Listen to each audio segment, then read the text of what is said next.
स्वः तत्सवितुर्वरेण्यं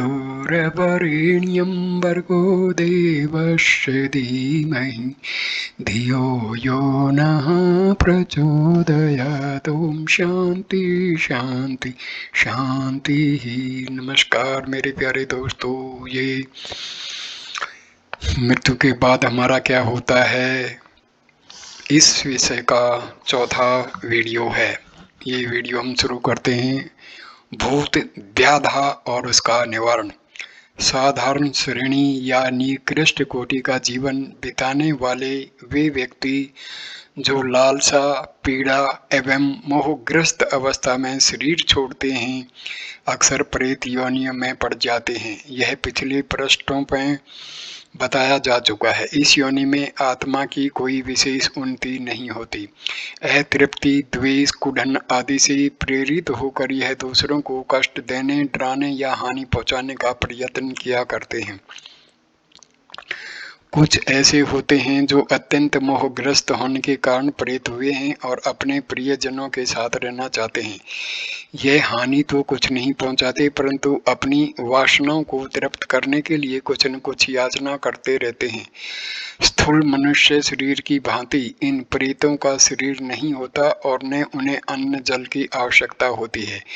वायु रूप सूक्ष्म शरीर से अन्न जल जैसी स्थूल चीजें खाई भी नहीं जा सकती, तो भी इनकी वासनाएं जागृत रहती हैं और पूर्व जन्म में अनुभव किए हुए इंद्रिय भोगों को भी भोगना चाहती हैं। आपने देखा होगा कि मृत्यु शैया पर पड़े हुए कुछ रोगी नाना प्रकार के स्वादिष्ट भोजन मांगते हैं। वे चीजें उन्हें दी जाती हैं तो खाई एक आध तोले भी नहीं जाती। करीब करीब ऐसी ही दशा इन प्रेतों की होती है। वे मनुष्य शरीर में भी भोगे हुए भोगों को भोगना चाहते हैं, पर जिस शरीर में हैं उनके द्वारा उनको भोगना संभव नहीं है। वृक्ष के शरीर में जो आत्मा है वह पशु के शरीर के भोगों को नहीं भोग सकती और न कोई पशु उन भोगों को भोगने में समर्थ है जो वृक्षों को प्राप्त हैं। हर शरीर की स्वादेंद्रियां पृथक ढंग की होती हैं, इसलिए प्रेत इच्छा करते हुए भी मनुष्य शरीर के स्वादों को चखने में असमर्थ रहते हैं। इस असमर्थता का अनुभव करके वे और भी अशांत रहने लगते हैं और झुंझलाहट को अपनी निकटस्थ व्यक्तियों पर निकालते हैं, उन्हें कष्ट देते हैं। हाँ, कभी कभी कोई वृद्ध उनका अपवाद करते देखे जाते हैं। मृत्यु के समय उनकी समझ परिपक्व होती है। बच्चों के लिए उनकी ममता, स्नेह, सहायता व क्षमा का भाव होता है। इंद्रियां भी इनकी अधिकांश में तृप्त होती हैं। ऐसे प्रेत जिस घर में रहते हैं उस घर में लोगों की सहायता किया करते हैं, आपत्तियों से सचेत करते हैं और कष्टों के निवारण में जो कुछ भी थोड़ी बहुत सहायता पहुंचा रहे हैं सकते हैं पहुंचाते हैं। इनके द्वारा जानबूझकर कोई ऐसा कार्य नहीं किया जाता जो संबंधियों को हानिकारक हो। मन की एक प्रवृत्ति होती है कि यदि वह स्वयं जिस इच्छा को पूर्ण नहीं कर पाता तो उसे दूसरों से पूर्ण कराकर स्वयं तृप्ति का आनंद अनुभव करता है। बड़ा हो जाने पर मनुष्य छोटे खिलौने से लोक लाज की वजह से नहीं खेलता, परंतु वह अपने बच्चों के लिए अच्छे अच्छे खिलौने लाता है और उन्हें खेलते देखकर अपनी तृप्ति का अनुभव करता है। इसी प्रकार प्रेत अपनी वासना को तृप्त करने के लिए दूसरों को भोजन आदि कराने का आदेश करते हैं और उनकी तृप्ति से स्वयं भी संतोष लाभ प्राप्त करते हैं। अक्सर देखा गया है कि किसी ब्राह्मण या अमुक व्यक्ति को अमुक भोजन कराने की प्रेत लोग मांग किया करते हैं। इसका यही कारण है कि उनकी आज्ञानुसार कार्य हुआ है और उसके बताए हुए अमुक व्यक्तियों ने तृप्ति लाभ की है। यह देखकर उन्हें संतोष हो जाता है और उद्विग्नता घट जाती है। भूत प्रेतों का श्रेणी विभाजन इस प्रकार किया जा सकता है। नंबर 1, काल्पनिक भूत जिन्हें मनुष्य भय, आशंका, विश्वास एवं संकल्प द्वारा स्वयं उत्पन्न करता है। दूसरा, रोग का भूत। तीसरा, मृत जीवित व्यक्तियों के शरीर विद्युत परमाणु जो पुण्य जागृत होकर अपनी एक स्वतंत्र सत्ता बना लेते हैं। चौथा, इंद्रिय भोगों में अतृप्त लालसा वासना प्रतिहिंसा से जलते हुए पिशाच। पांचवा, अपने वैभव स्थान कुटुंब या मित्रों में अतिशय आसक्त। छठा, तांत्रिक साधना द्वारा सिद्ध की हुई संकल्प प्रतिमाएं छाया पुरुष यक्षिणी आदि। सातवां, जीवन मुक्त आत्माएं जो सत्कर्मों में प्रेरणा और सहायता किया करती हैं। इन 7 श्रेणियों में सभी प्रकार के भूत प्रेत आ जाते हैं। इनमें आरंभिक 5 तो मनुष्यों को हानि ही हानि पहुंचाते हैं। 5वें के द्वारा हानि और लाभ दोनों हो सकते हैं। 6ठे 7वें केवल लाभ ही पहुंचाते हैं। अब इनके अस्तित्व संबंधी कुछ परिचय और उनसे छुटकारा पाने के कुछ उपाय बताए जाते हैं। पहला, काल्पनिक भूत। भय का मूर्त स्वरूप है। आशंका और भय जब दृढ़ीभूत होकर विश्वास का रूप धारण कर लेते हैं तो उनकी आकृति दिखाई देने लगती है। हिप्नोटिज्म द्वारा तंद्रित किए व्यक्ति को ऐसी वस्तुएं दिखाई देने लगती हैं जिनका वास्तव में कोई अस्तित्व नहीं होता। लकड़ी को आदमी और आदमी को लकड़ी समझने का भ्रम हो जाता है। भय के कारण बुद्धि भ्रमित हो जाती है और आशंका की छाया को इंद्रिय अनुभव करने लगती है। आंखें देखती हैं कि भूत सामने खड़ा है, कान सुनते हैं वह अमुक बात कर रहा है या शब्द कर रहा है, त्वचा अनुभव करती है कि पकड़ रहा है, छू रहा है या भीतर घुस रहा है। वह अनुभव से बिल्कुल सत्य प्रतीत होते हैं। जब वे विपन्न अवस्था में हैं तो जो कुछ भी अनुभव होगा वह सत्य प्रतीत होगा। काल्पनिक भूतों की पीड़ा से जो पीड़ित हैं उन्हें ऐसा जरा भी नहीं लगता कि हम भ्रमग्रस्त अवस्था में हैं। वे तो अपने अनुभवों को बिल्कुल सत्य के रूप में ही मानते हैं। जब भी इनका भय और आशंका जागृत होने का अवसर पाते हैं तभी वह भूत सामने आ खड़ा होता है और तरह तरह के उत्पात करता है। दूसरा, मस्तिष्क संबंधी कोई खराबी हो जाने पर पागलपन, उन्माद श्री के रोग उत्पन्न होते हैं जिसके कारण मनुष्य की चेष्टा, आकृति, आदत, वाणी तथा रुचि विचित्र हो जाती है। वह बेढंगी बातें करता है और विचित्र प्रकार के आचरण करता है। आयुर्वेद शास्त्रों में उन्माद रोगों की विशद व्याख्या की गई है। उनमें भूत पिशाच आदि के उन्मादों को रोगी श्रेणी में लिया गया है। कोई अतृप्त इच्छा गुप्त वन में दबी पड़ी रही तो वह समय पाकर मृगी, मूर्छा आदि के रूप में उभरती है। कोई व्यक्ति ऐसी स्थिति में पड़ा हुआ हो जिसे वह पसंद नहीं करता परंतु उस दिशा में से निकलने का उसे अवसर नहीं तो ऐसी झुंझलाहट भरी स्थिति के कारण मस्तिष्कीय ज्ञान तंतु बहुत उलझ जाते हैं। भूतावेश जैसी स्थिति हो जाती है। देखा गया है कि कई किशोर लड़कियां अपनी ससुराल जाती हैं परंतु वहां का वातावरण उन्हें पसंद नहीं आता। ऐसी दिशा में उद्विग्नता और लाचारी का अक्षोभ उनके मानसिक तंतुओं पर घातक असर डालता है जिसके कारण भूत व्याधा जैसे लक्षण उसमें दृष्टिगोचर होने लगते हैं। अपनी ओर ध्यान आकर्षित करने की एक वृत्ति मनुष्य में पाई जाती है। इससे प्रेरित होकर कई मनुष्य झूठ-मूठ भूतावेश का बहाना करते हैं अथवा ऐसे किस्से गढ़ लेते हैं। यह भी एक प्रकार की मानसिक कमजोरी है। अप्रसन्न और असंतुष्ट लोग अपने परिवार को परेशान करने, नुकसान पहुंचाने और पैसा खर्च कराने के लिए भूत व्याधा की सृष्टि करते देखे गए हैं। चालाक नौकर, बदमाश पड़ोसी, ठग, ओझा आदि की करतूतें भी भूत उन्माद के समान ही आडंबर खड़ा कर लेती हैं। यह सामाजिक रोग है। तीसरा, पिछली फसल में जो अनाज पैदा हुआ था उसके कुछ पौधे अगली फसल में भी उगाते हैं। कारण यह है कि पिछली फसल में जो दाने खेत में गिरे थे वे नष्ट नहीं हुए वरन समय पाकर उगाए। इस प्रकार किसी मकान में कोई असाधारण नीच या ऊंच स्वभाव का मनुष्य रहा हो अथवा कोई असाधारण घटना घटी हो तो संबंधियों के सूक्ष्म शरीर के कुछ परमाणु उसमें विशेष रूप से चिपक जाते हैं। यह परमाणु अनुकूल परिस्थितियां पाकर पुष्ट होते हैं और एक अदृश्य व्यक्ति जैसी स्वतंत्र सत्ता सत्ता कायम कर लेते हैं। एक घर में बहुत समय तक एक वेश्या रही, पीछे वह चली गई। उसी मकान में कुछ दिन बाद एक सदाचारी भद्र पुरुष का रहना हुआ। वे बहुत संयमी, ब्रह्मचारी और अच्छे विचारों के थे, किंतु जिस दिन से उस मकान में रहे उसी दिन से उन्हें नित्य स्वप्न दोष होने लगा। स्वप्न में उन्हें एक सुंदर स्त्री दिखाई पड़ती थी और उसी की कुचेष्टाएं उन्हें गिरा देती थी। एक दिन वे बाजार में जा रहे थे तो देखा कि साक्षात वही स्त्री कोठी पर बैठी हुई है जो उन्हें रात में दिखाई पड़ती है। वे बहुत असमंजस में पड़े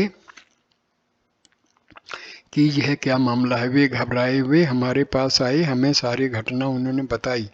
तलाश करने पर मालूम हुआ कि वह वेश्या उस मकान में रहती थी। हमने उन भद्र पुरुष को बताया कि उस वेश्या के कुछ विद्युत कण उस मकान में रह रहे हैं और परिस्थितियों के कारण उन्हें अपनी अलग सत्ता कायम कर ली है। वे एक प्रकार से जीवित व्यक्ति का प्रेत बन गए हैं। वे ही इस तरह कार्य करते हैं। आप उस मकान को खाली कर दीजिए। उन भद्र पुरुष ने मकान छोड़कर दूसरा ले लिया। इसके बाद न उन्हें स्वप्न दोष हुआ, न कभी वह स्त्री दिखाई दी।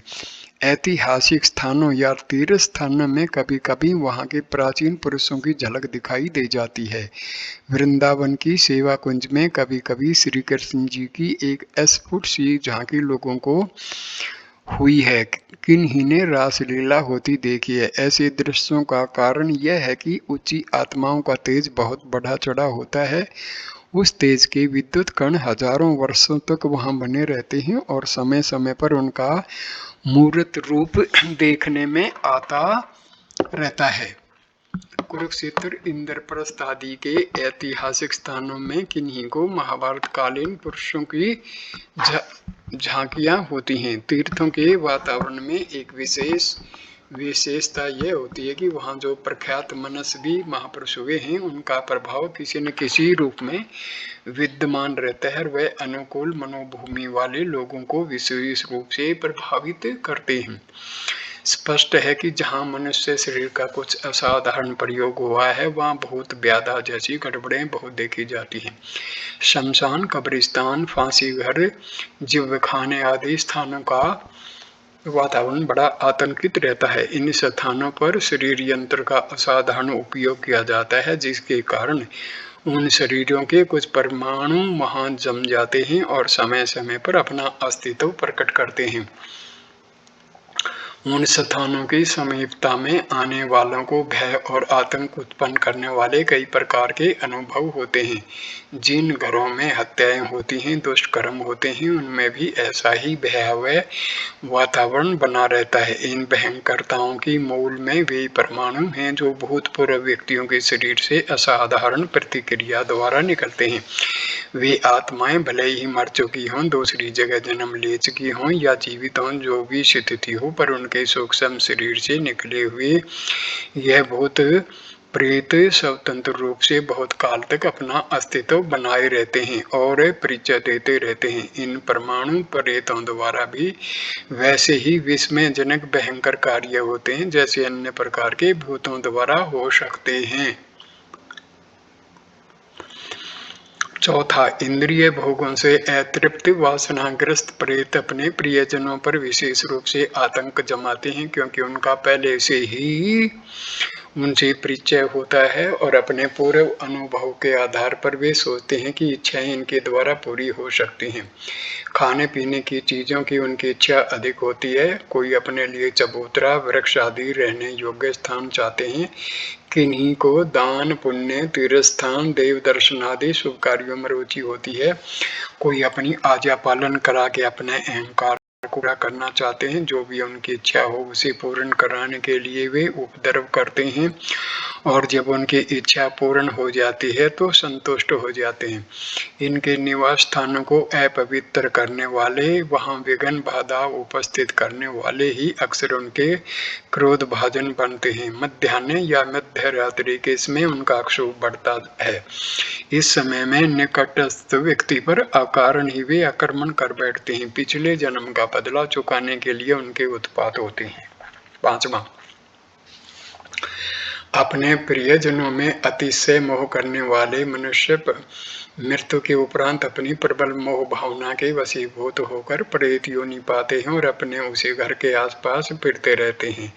अपने बाल बच्चों को हंसता खेलता देखकर प्रसन्न होते हैं। वृद्ध जन अक्सर इस कोटि में आते हैं। वे किसी को हानि नहीं पहुंचाते, वरन समय समय पर कुटुंबियों को आपत्तियों से सचेत किया करते हैं और विपत्ति निवारण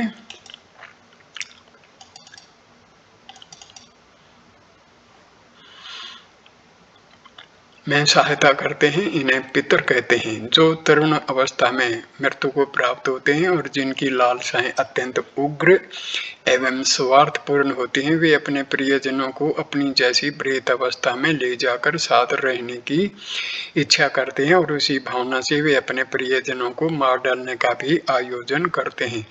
तरुण स्त्रियां जो अपने बाल बच्चों को छोटा केवल अनाश्रित छोड़कर मर जाती हैं, वे इस प्रकार के कार्य अधिक करती हैं।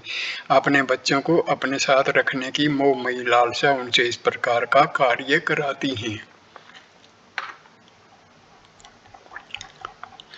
छठा, तांत्रिक साधनाओं द्वारा छाया पुरुष, भैरवी, भवानी, बेताल, पीर, जिन्न, पिशाचिनी आदि की सिद्धि की जाती है।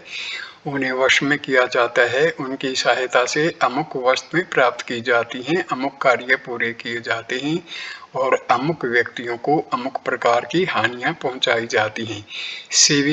सेवक की तरह ये संकल्प प्रतिमाएं काम करती हैं। जो भूत पिशाच देव इस प्रकार वशीभूत किए जाते हैं, वे साधक की निजी मानसिक और शारीरिक शक्तियों के मंथन से उत्पन्न हुए एक प्रकार के अदृश्य प्राणी होते हैं। शारीरिक विद्युत के प्रमाण अवसर पाकर अपने आप एक स्वतंत्र इकाई बन जाते हैं, किंतु यह देव दानव तांत्रिक विधियों से उत्पन्न किए जाते हैं। इस प्रकार ये अपने ही मानस पुत्र होते हैं, परंतु प्रतीत तो ऐसा होता है कि वे पहले से ही कोई स्वतंत्र सत्ता रखते थे। वास्तव में उनकी कोई स्वतंत्र सत्ता पहले से नहीं होती, वरन साधक उन्हें स्वयं उत्पन्न करता है। जितनी दृढ़ उसकी श्रद्धा और साधना होती है, उसी अनुपात से इन देवदानवों की कार्य शक्ति होती है। दुर्बल मानसिक बल वाले ऐसी कोई प्रतिमा वशीभूत कर लें तो भी उसकी कार्य शक्ति बहुत ही तुच्छ रहेगी, उसके द्वारा कोई महत्वपूर्ण कार्य नहीं हो सकेगा। हाँ, जितनी मानसिक बल बढ़ा चढ़ा है, उसका देवदानव भी सशक्त होगा। एक ही सिद्ध प्रतिमा दूसरी से लड़ भी जाती है और जो बलवान होती है वे दूसरे को परास्त करके अपना कार्य पूरा करती है। मारण आदि की भयंकर क्रियाएं इन संकल्प पुत्रों द्वारा ही की जाती हैं। सातवां, जीवन मुक्त आत्माओं के बारे में पूर्व में स्वतंत्र रूप से बहुत कुछ कहा जा चुका है। ये आत्माएं मनुष्यों को सदा शुभ मार्ग पर चलने के लिए प्रोत्साहित करती हैं, शुभ कर्म करने वालों पर प्रसन्न रहती हैं। अपनी स्वाभाविक उदारता के कारण लोगों को उनके कार्यों में सहायता किया करती हैं। इनके द्वारा समाज का ही हित होता है, अनहित नहीं। अंतरिक्ष में ऐसे अनेक सिद्ध महात्मा तथा महापुरुषों के सूक्ष्म शरीर उड़ते रहते हैं और वे समय समय पर मानव प्राणियों को सत्य कर्मों में सहायता प्रदान किया करते हैं। उपर्युक्त 7 प्रकार के प्रेतों का परिचय जानने के उपरांत पाठक इस नतीजे पर पहुंचे होंगे कि जीवन मुक्त आत्माओं के अतिरिक्त 6 प्रकार के प्रेत हमें लाभ कम और हानि अधिक पहुंचाते हैं। लाभ का विषय ऐसा है कि उस पर विचार करने की कुछ आवश्यकता नहीं, क्योंकि लाभ किसी को बुरा नहीं लगता। यदि किन्हीं प्रेतों के द्वारा कुछ लाभ पहुंचता है तो उसके लिए किसी को कुछ चिंता नहीं होती। चिंता तब उत्पन्न होती है जब किसी को उनके द्वारा अक्षति पहुंचती है। जब प्रेतों द्वारा किसी प्रकार की हानि पहुंचती है, तब उसका निवारण करने के लिए हमें चिंतित होना पड़ता है। अब यह जानना है कि प्रेतों के उत्पात से किस प्रकार अपना बचाव किया जा सकता है। यद्यपि ऐसे उत्पात बहुत ही कम होते हैं, तो भी जिन्हें उस अवस्था में पड़ जाने का दुर्भाग्य प्राप्त होता है, उसके भय, कष्ट और दुख का ठिकाना नहीं रहता। अनुभव से ज्ञात हुआ है कि जितने भी भूत उत्पात होते हैं, उनमें से 2/3 भय एवं कल्पना से उत्पन्न हुए भूतों के होते हैं। अपनी मानसिक निर्बलता के कारण लोग आशंका और भय की मूर्ति बुद्धिमान प्रतिमा तैयार कर लेते हैं और उसी से भयभीत होते रहते हैं। अज्ञान, कुसंस्कार, आत्मिक निर्बलता और आत्मविश्वास के कारण काल्पनिक भूत उत्पन्न होते हैं और उन्हीं लोगों को डराते धमकाते हैं। यदि साहस और आत्मविश्वास का अभाव न हो तो भय दिखाने वाली बात की गंभीरता पूर्वक खोज करने की आदत डाली जाए तो इन काल्पनिक भूतों का अस्तित्व नष्ट हो सकता है। चूहों की खड़बड़ को लोग भूत की करतूत मान बैठते हैं।